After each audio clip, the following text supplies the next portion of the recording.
ladies and gentlemen, and movie lovers of all kind, and welcome back to the channel. As always, I am your host, Brett Murphy, and for today's video, it is going to be another movie review. And I'm going to be reviewing 1989's Ghostbusters 2. So this sequel picks up 5 years after the original, and the Ghostbusters have gone out of business. But with the discovery of a massive river of ectoplasm running underneath New York, and a resurgence of spectral activity allows the band to get back together and revive the business. So let's just hop right into my positives, and of course the first one is once again a very obvious one, and that is the cast. It is all the same players back in the game, and they are as exceptional as ever. Once again, their chemistry is undeniable. I love how each of them have their own distinct personalities, and it doesn't feel like the same person just played by 4 different actors. Their banter feels as genuine as ever. It truly makes me feel as if these people are all real-life friends. I also loved seeing what these 5 years did to each member of the group and how they all went on their own different paths. And then to see how they interact with one another when they all reconnect. I think the best of this, though, comes from Venkman's and Dana's relationship.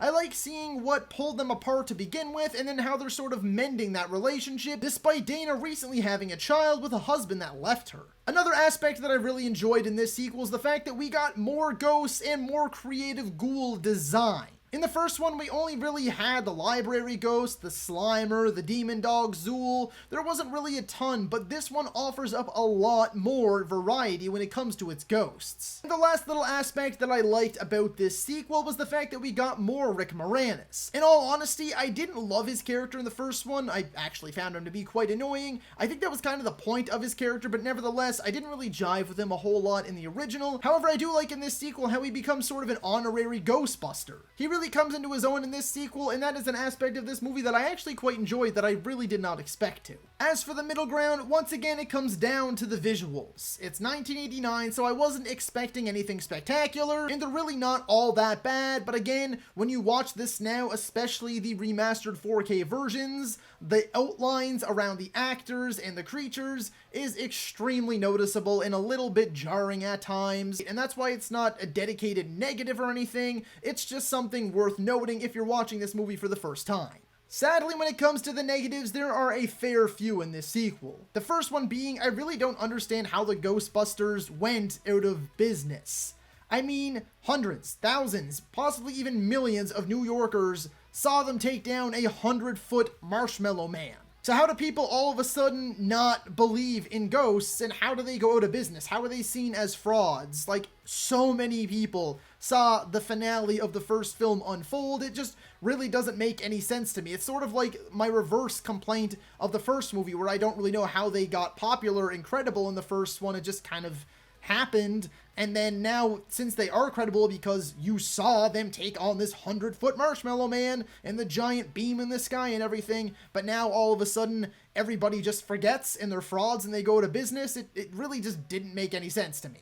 The next being that I really did not like the character of Jonas Poha. I found her to be incredibly annoying, even worse than Rick Moranis in the original, because this guy was just going out of his way to get under my skin. He is a horrible character, absolutely awful, completely unlikable, and just he really did bring down my enjoyment of the film every single time he was on screen. I also did not like the fact that the pink ooze, or the ectoplasm, or whatever it is in this movie, reacted to human emotion. It was just like an extra plot point that I really didn't feel needed to be in this movie whatsoever. I didn't get the whole point of it. Like, it barely came into play at all. Aside from a few jokes and the fact that negative energy made it stronger and it made this like blob cocoon, and then positive energy brought the Statue of Liberty to life, I guess.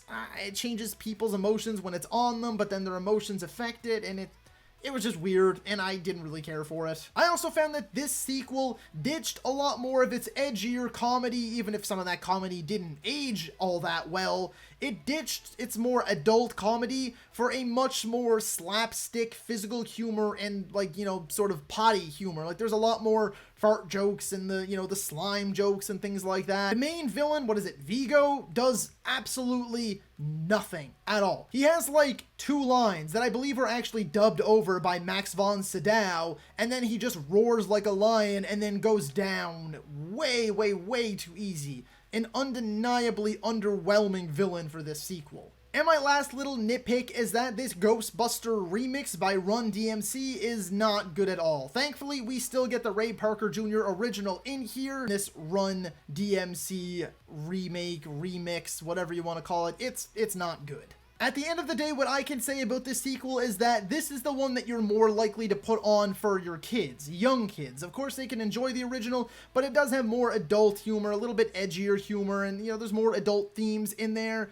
This sequel definitely focuses a lot more on the child-friendly side. That being said, a lot of the positives from the original still carry over, namely the cast. They are fantastic as expected. I actually found there were more ghosts in this sequel, and they have more creative designs, and on top of that, quite to my surprise, I actually really liked Rick Moranis in this sequel as well. His character was better fleshed out, he had more to do, he had a purpose, and I actually liked the arc that they gave him in this one.